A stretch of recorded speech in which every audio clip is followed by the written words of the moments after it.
Simulation has become an essential tool that every engineer can now use. That's because when you use simulation, you can evaluate decisions as you make them, and create more opportunities to improve performance and reduce the likelihood of failure.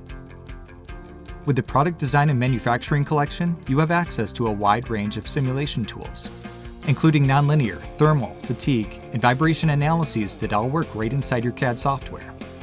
Linear analysis is helpful and often included, but it is limited to static loads and a material model that is only appropriate for metal. On the other hand, nonlinear studies eliminate several limitations.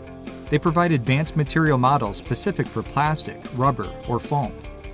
Choosing the appropriate material is essential to produce accurate results. Determining stress and deflection provides insight to design integrity, but does it tell the entire story? Is it possible your design may buckle at some point as the load is applied? This can only be checked by running a linear or nonlinear buckling study type.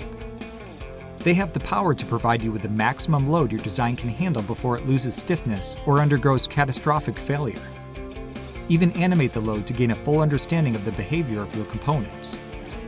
And if there is an issue, changes can be made based on the results from the solution. And remember, the same study types you set up can simply be run again the moment your models have been updated, all in one interface. The advanced simulation tools included in the Product Design and Manufacturing collection help you to gain valuable feedback on your design decisions early in the process, giving you more opportunities to reduce cost and validate performance.